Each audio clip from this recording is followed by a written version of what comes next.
Ed eccoci ritornati nel nostro angolino, come sempre, come promesso, con Stefano Zara, esperto di finanza. E allora, è il momento di fare un bel po' di aggiornamenti perché le cose cambiano alla velocità della luce, non riusciamo a starci dietro, spaventano, non si capisce quanto ci possa condizionare, quanto sia giusto anche che la finanza condizioni le nostre politiche, quanto noi dobbiamo stare attenti come Stato a come muoverci in una situazione molto labile. E poi effettivamente questo benedetto spread, spieghiamolo un pochettino, dai. Beh, lo spread, poverino, non è Poverino. Lo spread non è né buono né cattivo, lo spread è un termometro, quindi possiamo arrabbiarci anche con lui, ma è un termometro, nel senso che misura la nostra temperatura, sale quando noi non stiamo bene. Quindi possiamo anche romperlo, possiamo spaccarlo, possiamo buttarlo via. Lo spread non è né di destra né di sinistra, misura soltanto un differenziale di tassi tra il nostro titolo di Stato a 10 anni e quello corrispettivo tedesco. Questo spread misura anche la fiducia che il mercato ha nel nostro paese, sostanzialmente, visto che il debito italiano, per darvi un'idea, 2.200 miliardi di euro e impancia un po' a tutti, impancia le banche, impancia le assicurazioni, impancia i risparmiatori, impancia le famiglie, impancia i fondi pensione, cioè 2.200 miliardi sono 6 volte e mezzo il debito greco, ok? Non è uno scherzo. Noi siamo un paese anche più grande, quindi abbiamo un PIL che impatta diversamente nell'economia globalizzata, e quindi il nostro debito è stato venduto a tutti. C'era il piccolo risparmiatore, il pensionato, c'era anche lo speculatore che l'ha comprato quando i prezzi erano per lui attraenti. Quindi dovremmo essere anche più tranquilli da questo punto di vista, Diciamo, visto che un po' in generale ce l'hanno tutti. Come si diceva una volta, il debitore sta nelle grazie di tutti i creditori. Il creditore si preoccupa sempre che il suo debitore stia bene e succede nel caso nostro la stessa identica cosa. Quando lo spread sale vuol dire che il nostro paese, vuol dire che sul debito del nostro paese ci sono delle preoccupazioni. Uno che ha molti debiti, se chi sta fuori vede che questo debito è in fase di riduzione, è più tranquillo e quindi è disposto a darti più fiducia in maniera più economica, come quando vai in banca, no? Se tu sei un buon cliente, la banca è ben disposta nei tuoi confronti e ti presta denaro a condizioni migliori. Lo spread si comporta nello stesso identico modo. Vi do alcuni parametri. L'8 giugno lo spread che da noi quotava 244, poi quando ci danno questi numeri in realtà ci danno un'informazione, ma la dovrebbero completare dicendo, visto che lo spread esiste in tutti gli altri paesi dell'Unione Europea, dicendoci anche quanto vale questo parametro negli altri paesi. Ti do un paio di dati. Lo spread portoghese vale 151. Quindi la stessa data, stesso giorno avevamo noi 244, il Portogallo 151, 96 la Spagna, 20 l'Olanda, 58 l'Irlanda, 39 la Francia, 34 l'Austria, 72 la piccola Slovenia. Quindi la Grecia quanto? Non ho il dato greco. Comunque il nostro spread era il peggiore subito dopo il greco. Quindi noi siamo rappresentiamo un rischio di 100 punti più alto rispetto, cioè di quasi 100 punti rispetto al Portogallo, ad esempio, allora io voglio di 150 rispetto alla Spagna. Esatto, e quindi fa spiegare a chi ci ascolta perché. Perché? Dove sta rispetto anche per esempio a una Spagna che è veramente in una situazione sempre di turbolenze interne di non poco conto. Questa grande instabilità che cosa spaventa alla finanza sostanzialmente? Quando si sta configurando anche un certo tipo di politiche governative di un certo genere, questo lascia interdetto il cittadino. Il mercato non è cattivo o buono, non è né di destra né di sinistra.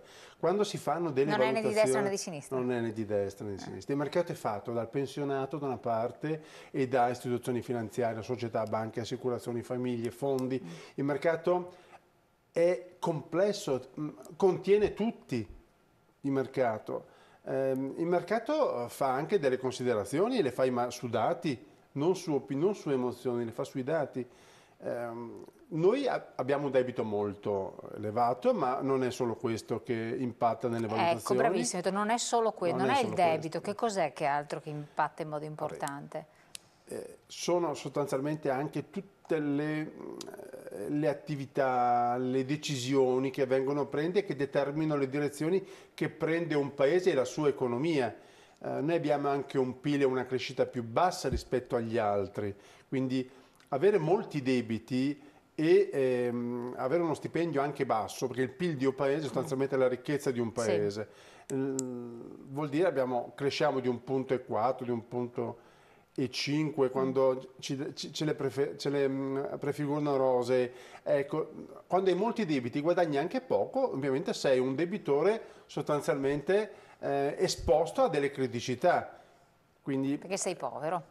bravissima. Però noi abbiamo tante risorse, abbiamo anche il maggior risparmio. Quello che ci salva agli occhi dei nostri creditori, ma agli occhi anche del mercato, è che noi abbiamo una ricchezza finanziaria accumulata negli anni, e parlo quella delle famiglie, che vale intorno ai 4.400 miliardi, quelle delle famiglie, e un patrimonio immobiliare delle famiglie che cuba un po' di più, circa 5.000 miliardi. Quasi tutti proprietari, se non multiproprietari, rispetto al resto d'Europa. Bravissimo, il risparmio delle famiglie vale in Italia più che negli altri paesi dell'area euro.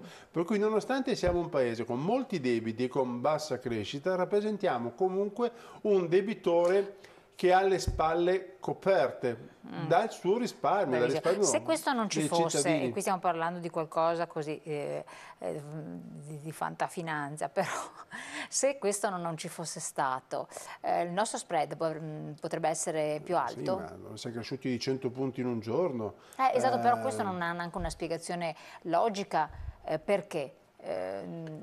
Improvvisamente, che cosa ha destabilizzato così tanto la finanza? Il fatto che chi ha la responsabilità di gestire denaro per i clienti non fa sconti, nel senso c'è una responsabilità anche di processo.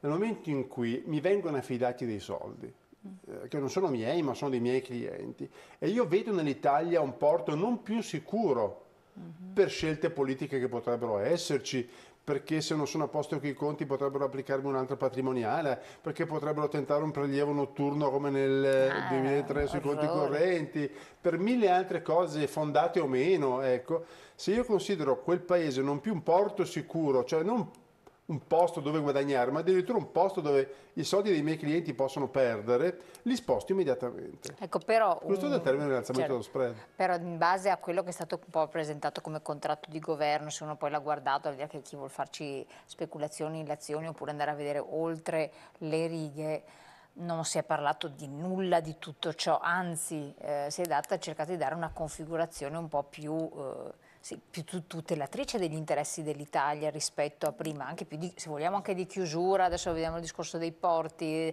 confronto degli stranieri, però pur sempre di tutela di uno Stato, e quindi questo di solito agli investitori non dispiace. Ho visto gli Stati Uniti che con le loro politiche però attraggono investitori. Fatto bene c'è gli Stati Uniti. Nel giorno in cui il nostro spread è salito di 100 punti, la borsa ha perso, hanno perso i titoli bancari. Perché? Perché le banche hanno nel loro patrimonio, cioè lo spread in sostanza cosa vuol dire? Vuol dire che se sale il paese per diventare di nuovo attrattivo nei confronti di chi investe denaro da fuori, deve alzare i suoi tassi. Il rischio paese aumenta, se tu vuoi attrarre risorse finanziarie dall'estero devi vendere i titoli di Stato a un rendimento più alto. Questo fa sì che i titoli di Stato in pancia alle banche, alle assicurazioni, alle istituzioni finanziarie, se salgono i tassi diminuiscono di valore. Questo è un meccanismo: se salgono i tassi scendono i prezzi dei titoli di Stato. Se scendono i prezzi dei titoli di Stato che sono nelle pance delle banche, diminuisce il loro patrimonio di garanzia, vuol dire che possono prestare meno soldi rispetto a prima. Prestare meno soldi vuol dire, tra virgolette, gettare sabbia negli ingranaggi di una ripresa che sta partendo.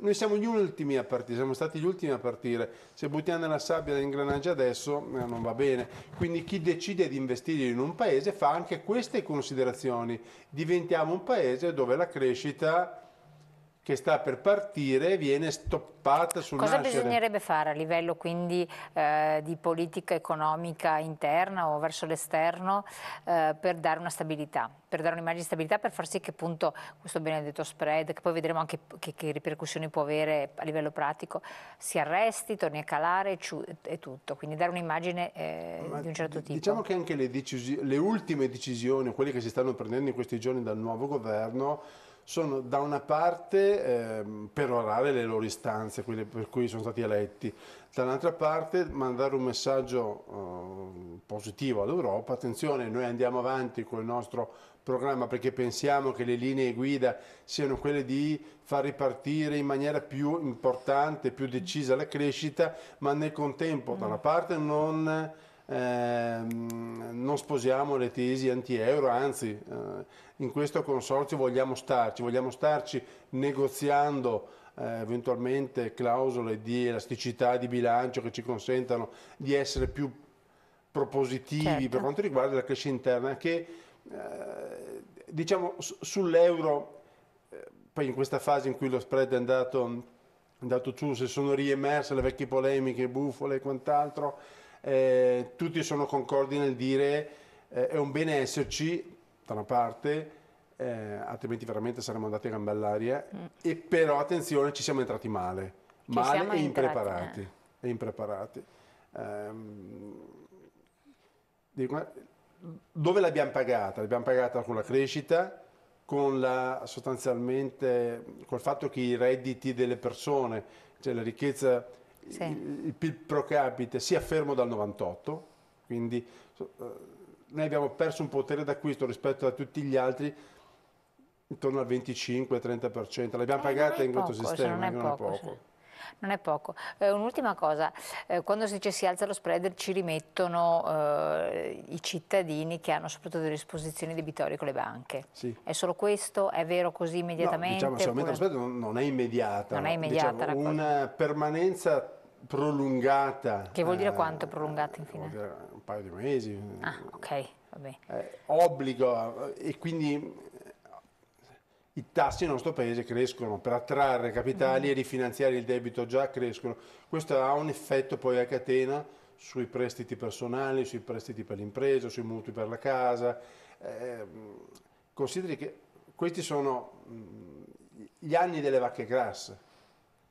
Se noi non approfittiamo delle vacche grasse perché c'è crescita nelle prime 45 economie del mondo e addirittura una crescita in accelerazione dalla fine dello scorso anno, quindi se noi approfittiamo di questa fase in cui crescono tutti e noi ci portiamo a livelli di crescita sostanzialmente diversi rispetto al passato, non da una blanda crescita che è sempre comunque più confortante della stagnazione, ma una crescita che ci consente di aumentare la ricchezza delle famiglie.